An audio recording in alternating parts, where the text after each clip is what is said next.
Selamat datang di channel Pemuja Malam. Jangan lupa like, share, and subscribe ya. Terima kasih. Chapter 30. Apa Anda belum tahu istri Anda tengah mengandung? Sementara Jervario dan Mentari sudah dalam perjalanan udara menuju Singapura. Dario yang sedang menggantikan pekerjaan Jervario di kantor TJ Group mendapatkan telepon dari orang suruhannya yang ia utus ke Surabaya semalam. Ia harap orang-orangnya dapat mencari tahu dengan cepat sebenarnya apa yang direncanakan Milea atau minimal sesuatu yang disembunyikannya. Dario tahu semua itu tidaklah mudah. Sebab baik Milea maupun Andrian sebenarnya masih kalangan old money. Bahkan setara dengan Jervario, sepertinya pula setiap rencana yang mereka lakukan telah tersusun rapi. Sebab untuk mengorek informasi saja tidak membutuhkan waktu yang sebentar. Orang suruhannya sampai membayar pelayan yang bekerja di rumah keluarga Milea. Mereka pun tak bisa memberikan informasi apa-apa, selain kalau tuan rumah mereka tengah pergi ke Singapura. Tapi satu yang menjadi titik terang Dario, ternyata Milea dan Andrian telah dikaruniai seorang anak laki-laki. Tapi semenjak lahir ia sakit-sakitan dan dirawat di rumah sakit terbesar di kota Surabaya. Dari informasi tersebut, orang-orang Dario pun mengembangkan penyelidikan. Sehingga tepat jam 10 pagi, akhirnya Dario memperoleh sebuah informasi yang sangat-sangat mengejutkan hingga membuatnya membelalakan matanya. Tak percaya dengan apa yang direncanakan Milea. Pukul 11.25, akhirnya pesawat yang ditumpangi Jervario dan Mentari mendarat dengan sempurna di Bandara Changi, Singapura. Setelah turun dari pesawat, Jervario pun gegas menyalakan kembali ponsel yang sempat ia alihkan ke mode pesawat. Setelah ponselnya aktif, ternyata ada sebuah pesan masuk dari Dario yang mengabarkan kalau ia telah mendapatkan apa yang Jervario perintahkan.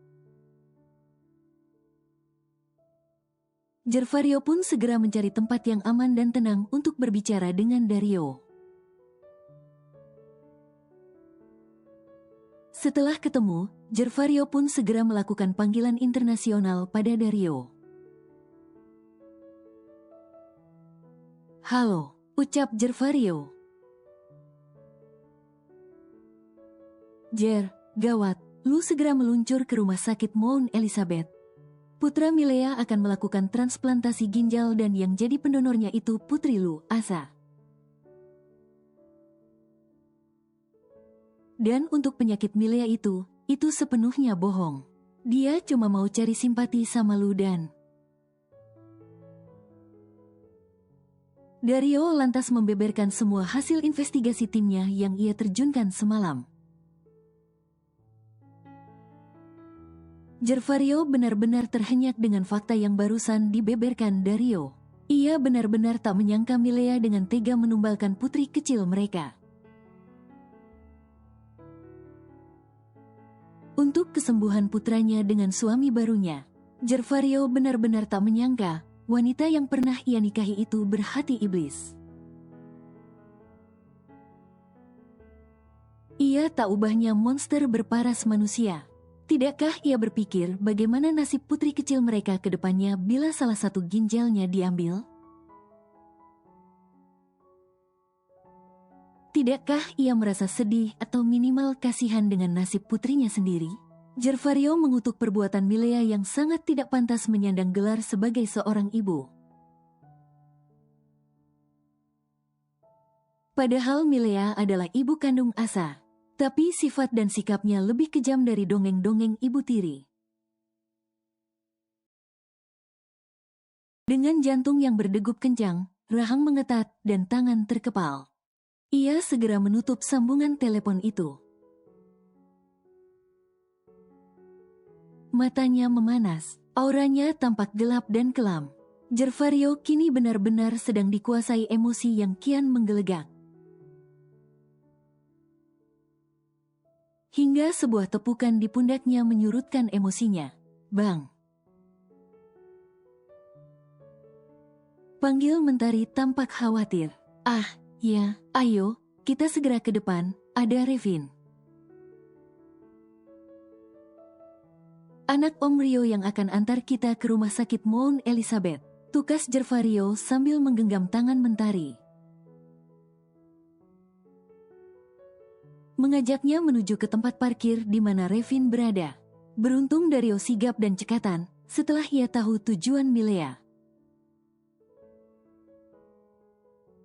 Ia langsung menghubungi Revin yang memang menempuh pendidikan S2 di negeri singa tersebut. Untuk mengantarkan Mentari dan Gervario ke Mount Elizabeth Hospital. Dario sendiri kenal dengan Revin sebab Revin pernah jadi karyawan magang di TJ Group. Mentari sebenarnya bingung, mengapa Gervario tiba-tiba mengajaknya ke rumah sakit Mount Elizabeth. Tapi ia dapat melihat kepanikan di mata Gervario. Tak ingin banyak tanya, Mentari pun ikut saja kemana Gervario mengajaknya. Tiba di tempat parkir, tampak seorang pemuda melambaikan tangan ke arah mereka.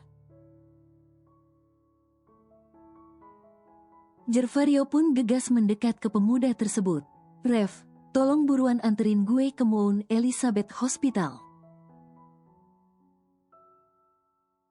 tukas Gervario sambil membukakan pintu untuk Mentari. Kemudian ia segera memutari mobil saat Mentari telah masuk untuk masuk ke sisi lainnya. "Siap, Bang," seru Revin yang memang sudah tahu perihal mantan istri Gervario. Yang mengajak Asa untuk dijadikan pendonor ginjal. Untuk transplantasi ginjal putra Milea dengan suami barunya tersebut. Kini mobil yang dikendarai Revin telah membelah jalanan ibu kota Singapura dengan kecepatan penuh. Mount Elizabeth Hospital sendiri terletak di jantung distrik pertokoan utama Orchard Road di Singapura. Tak butuh waktu lama, hanya memakan waktu sekitar 21 menit. Akhirnya mobil yang dikendarai Revin telah berhenti. Tepat di depan pintu masuk Mount Elizabeth Hospital, Gervario dan Mentari turun terlebih dahulu.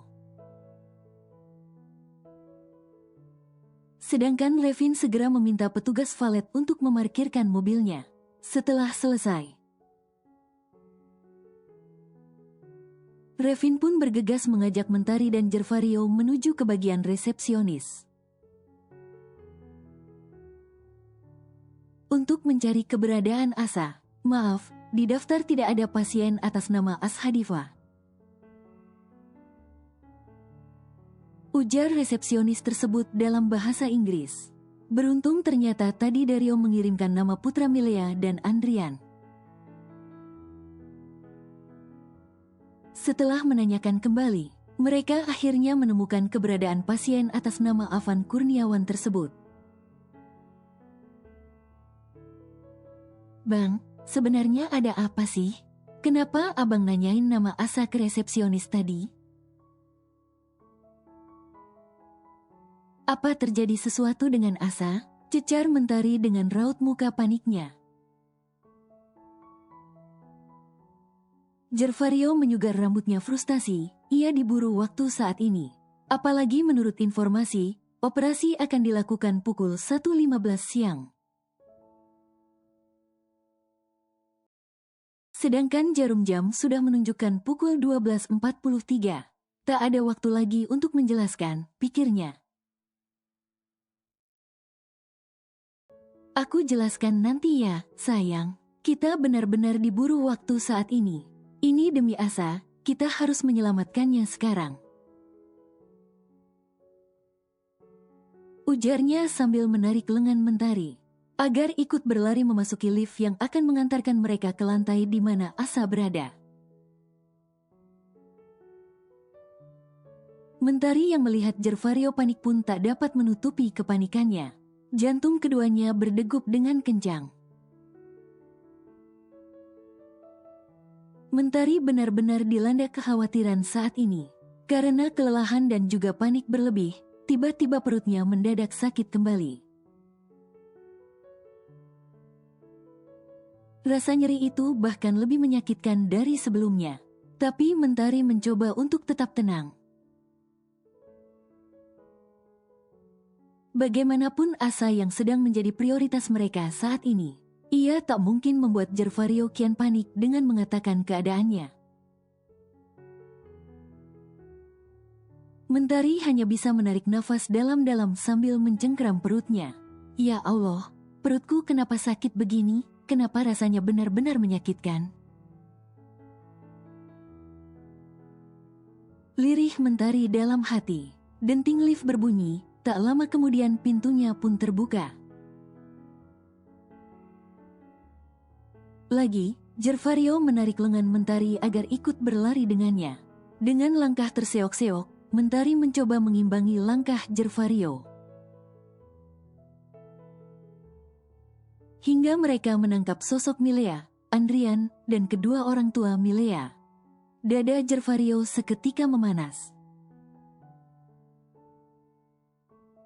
Ia pun segera melepaskan tangan Mentari dan mendekati Milea dengan langkah panjangnya.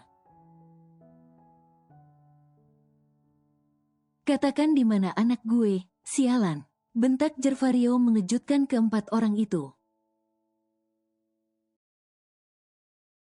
Keempat orang tersebut sampai terperanjat kaget mendengar bentakan, sekaligus kedatangan sosok yang tak terduga itu. Keempat orang itu sontak berdiri dengan wajah pias. Kemudian Jervario meraih leher Milea dan mencekiknya. Jawab gue, bitch, di mana anak gue atau lu mau gue bunuh sekarang juga? Bentak Jervario murka. Membuat beberapa dokter yang baru saja hendak bersiap melakukan operasi membuka pintu. Tolong jangan membuat keributan di sini, seru seorang dokter dari ambang pintu. Milea sampai kesulitan menelan ludahnya, ia benar-benar ketakutan saat ini. Pertama, ia khawatir proses operasi dihentikan secara paksa. Kedua, ia khawatir Jervario benar-benar melakukan apa yang ia katakan. Ia belum mau mati, ia masih ingin menikmati hidup. Melihat pintu terbuka, Jervario pun melepaskan cengkeramannya pada leher Milea dan meringsek masuk ke dalam ruang operasi. Mata Jervario memerah, giginya bergemeluk hingga menimbulkan bunyi yang memilukan. Bagaimana tidak, di depan matanya sendiri, ia melihat Asa terbaring dengan mata tertutup. Ada beberapa alat medis menempel di tubuhnya. Dokter dan beberapa perawat sampai bingung.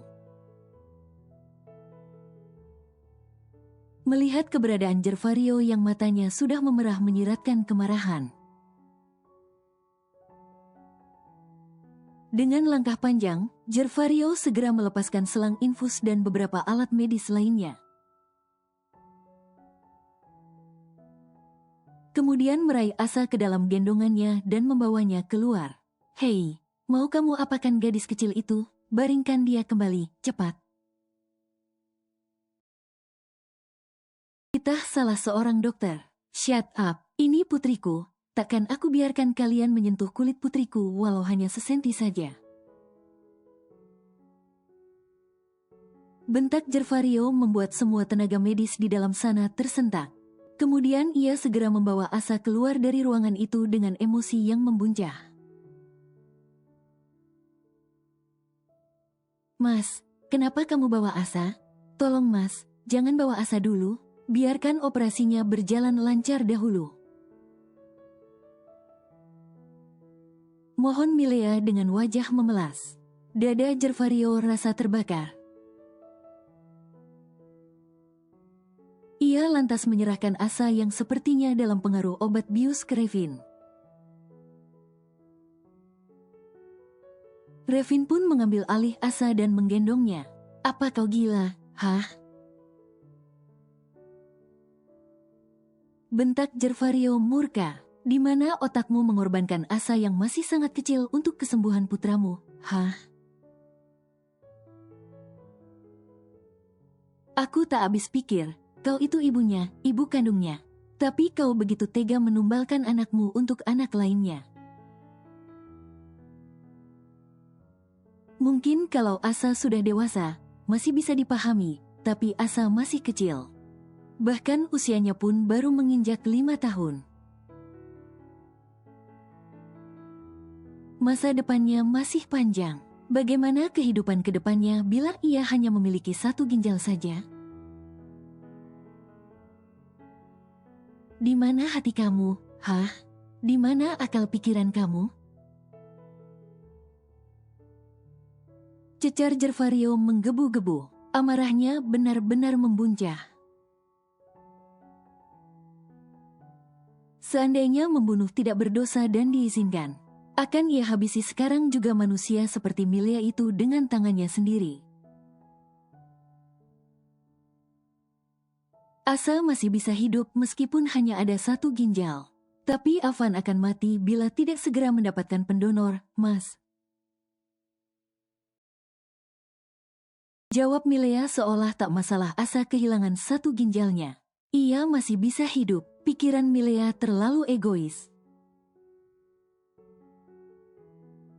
Gervario menggeleng tak habis pikir dengan pola pikir Milea. Bukan Gervario yang menamparkan Milea, tapi Mentari. Hatinya sakit saat mendengar penuturan penuh keegoisan dari Milea itu. Kau tak pantas menjadi seorang ibu. Kau jahat, kau kejam, kau monster. Bisa-bisanya kau berkata sesantai itu. Kau pasti tahu kan dampak mendonorkan ginjal itu bagaimana? Apalagi bila yang melakukannya anak kecil. Ia tidak bisa lelah. Tidak bisa beraktivitas seperti anak-anak lainnya. Bila tidak hati-hati ia bisa mengalami gagal ginjal akut dan... Apa itu yang kau mau? Hah, dasar manusia iblis? Tak memiliki perasaan. Desis Mentari dengan menggebu-gebu. Mentari heran, padahal Asa putri kandung Milea sendiri. Tapi Milea tanpa hati ingin mengorbankan gadis sekecil itu demi mengobati anaknya yang lain. Ia tahu, perasaan seorang ibu pasti sangat-sangat sedih melihat anaknya terkapar tak berdaya. Karena penyakit yang menggerogoti tubuhnya. Tapi haruskah Asa yang dikorbankan? Tidakkah ada cara lain? Asa masih sangat-sangat kecil.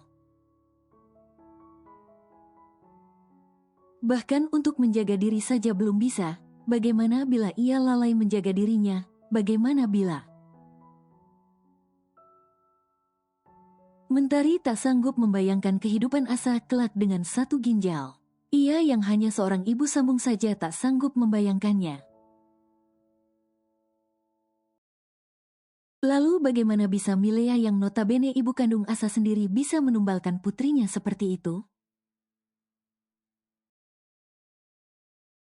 Kau itu hanya orang luar, tak pantas untuk ikut campur. Sentak Milea marah karena Mentari ikut campur urusannya. Siapa bilang dia orang luar? Hah, dia ibu Asa, meskipun Mentari hanya ibu sambung.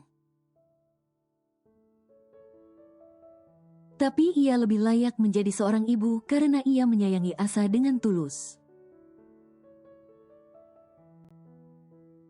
Tidak seperti kau yang kukira tulus ternyata memiliki rencana busuk. Kau benar-benar menjijikkan. Sergah Jervario. Nak, Mama mohon, izinkan Asa menjadi pendonor untuk Avan. Kasihan dia, bila tidak segera mendapatkan pendonor, Avan bisa Hiks. Ibu Milea memohon seraya terisak, tapi Jervario tidak iba sedikit pun. Mama pun seorang ibu, apa Mama juga lupa, Asa itu cucu Mama juga. Bagaimana bisa Mama begitu tega dengan cucu Mama sendiri? Apakah Mama tidak memikirkan konsekuensinya bagi Asa di masa depan kelak? Mas, kami tidak akan meminta tolong pada Asa bila salah satu dari kami cocok jadi pendonor. Tapi kenyataannya kami tak ada yang cocok. Lagi pula, kasihanilah aku, Mas. Kamu sudah memiliki Asa. Kau pun sudah memiliki istri lagi. Dia bisa memberikanmu banyak anak semau kamu. Tapi aku hanya punya Avan. Aku tidak bisa hamil lagi. Setelah melahirkan Avan, rahimku diangkat karena miom yang sudah sangat parah. Beruntung Avan bisa aku lahirkan dengan selamat. Bila tidak, aku pasti akan menjadi wanita yang paling menyedihkan. Tidak memiliki anak sama sekali. Karena itu, aku mohon maaf, izinkan Asa menjadi pendonor bagi Avan. Milea sampai menangkupkan kedua telapak tangannya di hadapan Jervario seraya memohon. Benar Mas Jerva, kami tidak memiliki pilihan lain. Masa depan Avan pun masih panjang. Ia baru berusia 2 tahun. Tapi sudah harus menanggung kesakitan seperti ini. Tolonglah kami, Mas. Atau, Mas mau minta apa? Pasti akan aku wujudkan. Kami mohon, Mas. Ucap Andrian yang kini turut bersuara. Jervario berdecih mendengar permohonan orang-orang itu. Tidak ada yang cocok, begitu? Desis Jervario tersenyum sinis. Melihat senyum Jervario, mendadak membuat bulu kuduk Milea merinding. Tubuhnya menegang, jantungnya berdegup dengan kencang. Benar Mas, kami sudah melakukan pengecekan dan baik aku, Milea, kedua orang tua Milea. Bahkan semua anggota keluargaku, namun tidak ada yang memiliki kecocokan. Kami tahu, kami salah karena melakukan ini tanpa sepengetahuanmu. Sebab kami yakin, kau pasti takkan pernah mengizinkannya, benar kan? Jelas Andrian lagi. Sudah tentu sampai mati pun aku takkan pernah mengorbankan putri kecilku. Apalagi saat tahu sebenarnya ada yang bisa menjadi pendonor. Tapi dengan teganya berbohong hanya karena takut tidak bisa hidup bebas seperti sebelumnya. Desis Jervario mengejutkan semua orang yang ada di sana. Apa maksud kamu, Mas? Siapa yang kamu maksud? Jangan mengada-ada kamu, Mas. Sergah Milea dengan peluh yang mulai membanjiri pelipisnya. Tubuhnya sudah panas dingin, khawatir rahasianya terbongkar. Iya, Mas, apa maksudmu? Apa kau pikir kami berbohong? Tukas Andrian dengan nada meninggi. Ia tak terima dengan apa yang barusan Jervario tuduhkan pada mereka. Kemudian Jervario terkekeh. Kau masih ingin terus berbohong Milea? Atau aku perlu mendatangkan dokter yang sudah kau bayar untuk membuat laporan palsu itu? Cih, kau benar-benar perempuan iblis. Monster berwajah malaikat. Ya, malaikat pencabut nyawa tepatnya. Hanya karena takut tidak bisa bersenang-senang seperti biasa. Khawatir tidak bisa melakukan hal-hal yang menyenangkan secara bebas. Kau sampai berbohong sedemikian rupa dan lebih memilih mengorbankan putrimu yang masih kecil? Beruntung aku bisa segera menggagalkan rencana busukmu. Kalau tidak, aku bersumpah pasti akan membunuhmu dengan tanganku sendiri. Desis Gervario dengan sorot mata tajam. Seakan tengah bersiap untuk menguliti Milea yang tubuhnya sudah bergetar. Andrian yang mendengar penuturan tersebut sontak saja terhenyak. Darahnya seketika mendidih. Apa benar yang dikatakan Mas Jerva barusan? Desis Andrian murka. Itu tidak benar, sayang. Mas Jerva hanya ingin mengadu domba kita. Dia. Tiba-tiba saja mereka semua mendengar sebuah rekaman pengakuan dari dokter yang melakukan pemalsuan laporan hasil pengecekan kecocokan ginjal. Dalam rekaman itu, dokter itu mengaku kalau ia dibayar dengan uang yang cukup besar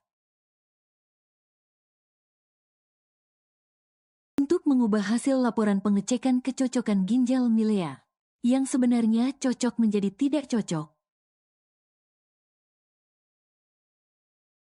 Kau benar-benar keterlaluan, Milea. Aku tak menyangka kau bisa sekejam ini. Hanya demi keegoisanmu, kau sampai tega berbohong dan mengorbankan anakmu sendiri. Sentak Andrian murka. Sayang, aku hanya... Aku hanya apa? Hah, ku beri kau dua pilihan. Donorkan salah satu ginjal atau kita bercerai. Ancam Andrian. Milea membelalakan matanya mendengar pilihan yang keduanya sama-sama sulit untuknya. Sayang, tolong jangan berikan aku pilihan seperti itu. Aku hanya ada dua pilihan itu. Terserah kau mau pilih yang mana. Segera ambil keputusan. Aku akan bicara dengan dokter. Tegas Andrian seakan lupa pada apa yang barusan mereka lakukan pada Asa. Kalian pikir kalian akan bebas begitu saja? Hah? Setelah apa yang kalian rencanakan pada Asa? Kalian pikir aku akan membebaskan kalian begitu saja? Tidak, aku takkan pernah memaafkan perbuatan kalian semua. Tunggu saja, aku pastikan kalian semua akan mendekam di balik jeruji besi. Desis Gervario penuh ancaman membuat keempat orang itu terhenyak. Tak menyangka kalau Gervario akan membawa masalah ini ke ranah hukum. Setelah mengatakan itu, ia mengambil alih Asa ke dalam gendongannya dan mengajak Mentari serta Revin segera berlalu dari sana. Milea hendak meminta Gervario tidak melaksanakan ancamannya. Tapi Gervario justru tak acuh saja dan mengabaikan permohonan Milea juga kedua orang tuanya. Karena khawatir terjadi apa-apa dengan Asa tanpa sepengetahuannya, Gervario pun gegas meminta Revin mendaftarkan Asa untuk melakukan pemeriksaan. Setelahnya, Asa pun dibawa ke ruang pemeriksaan. Gervario bersyukur tidak ada bekas luka atau apapun di tubuh putrinya. Hanya ada bekas jarum infus yang dilepas saja. Jadi Asa hanya akan dirawat di sana sampai ia sadar dari pengaruh obat bius. Kepala yang kian sakit mendera, perut pun rasa terguncang hebat, hingga membuat tubuh Mentari panas dingin. Belum lagi rasa ingin buang air kecil yang seakan sulit ditahan. membuat Mentari melenggang begitu saja hendak masuk ke kamar mandi. Gervario yang masih fokus dengan Asa, tampak mengusap pelan pipinya, sambil menggumamkan rasa syukur karena ia sempat menyelamatkan putrinya. Baru saja Mentari selesai buang air kecil, kepala Mentari kian berdentam sakit.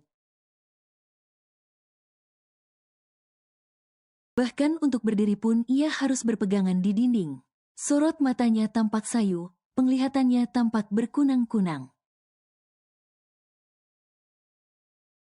Rasa nyeri di perutnya kian mencengkeram. Dengan terlatih, Mentari membuka pintu kamar mandi. Tapi baru saja satu kakinya yang melangkah keluar dari kamar mandi, pandangannya justru mengabur. Bahkan untuk memanggil suaminya pun suaranya sulit untuk keluar. Perlahan, semua menggelap. Hingga hanya ada sayup-sayup suara yang memanggil-manggil dirinya saja terdengar samar. Tapi suara itu perlahan menghilang menyisakan kesunyian, karena kesadarannya yang telah menghilang. Mendengar suara sesuatu yang terjatuh, Gervario pun lantas menoleh ke sumber suara. Matanya membulat saat menangkap sosok istrinya telah terkapar tak berdaya di lantai ubin yang dingin. Riri, kamu kenapa, sayang? Panggil Gervario panik. Ia gegas mendekati Mentari dan membawa kepalanya ke atas pangkuannya. Gervario berusaha menyadarkan Mentari dengan menepuk-nepuk pelan pipinya. Namun Mentari tak kunjung sadar. Riri sayang, kamu kenapa? Bangun sayang, jangan buat abang panik, yang. Gervario terus-menerus memanggil nama Mentari. Namun Mentari tak kunjung membuka mata. Diambilnya telapak tangan Mentari yang terasa begitu dingin.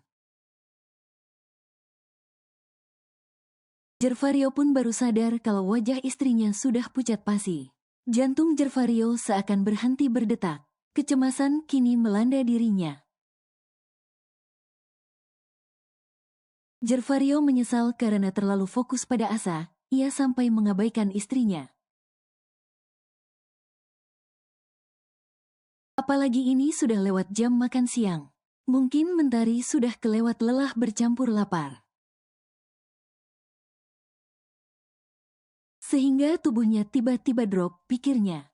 Gervario lantas menyelipkan lengannya di lipatan kaki dan pundak. Kemudian dengan sekali sentakan ia mengangkat Mentari dan membaringkannya di sofa.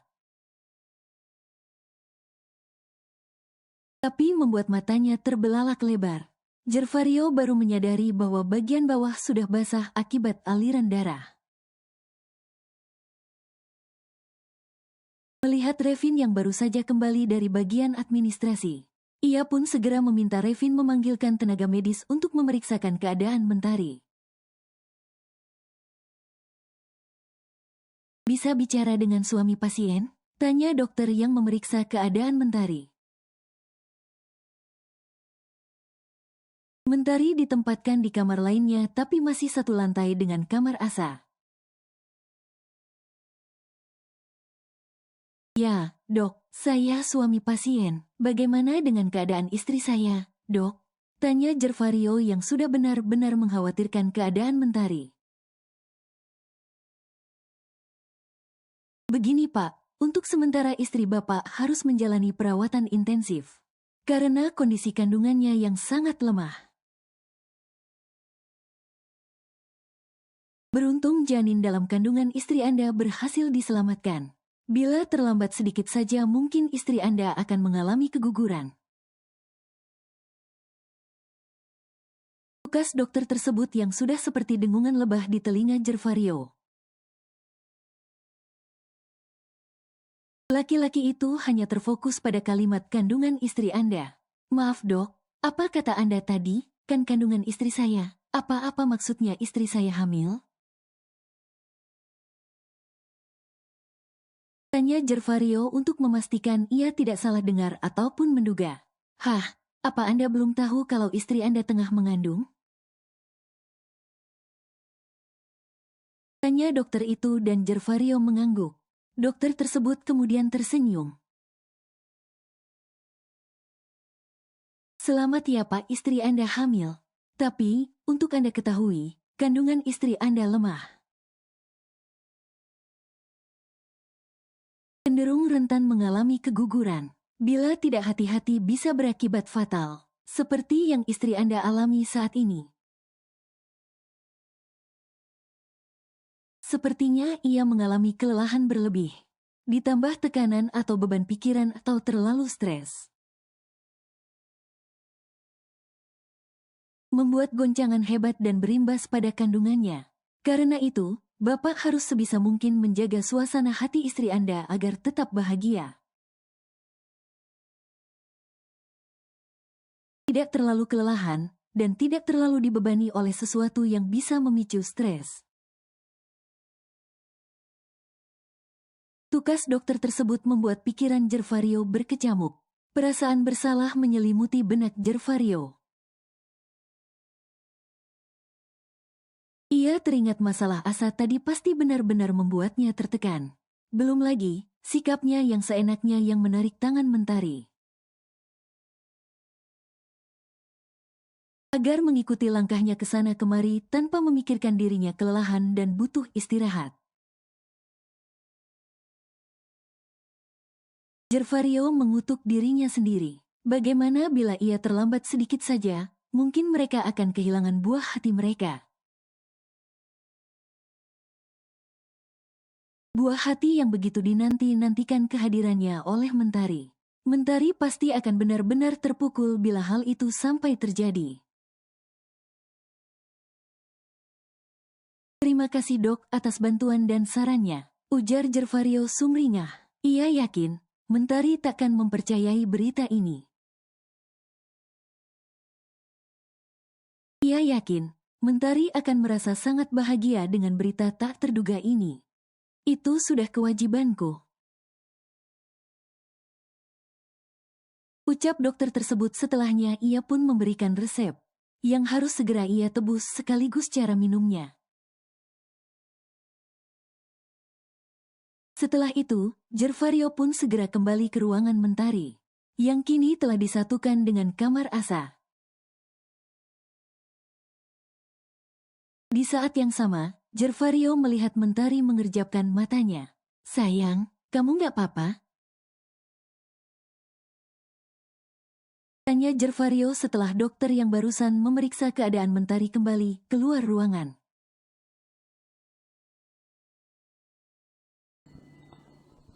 Bersambung.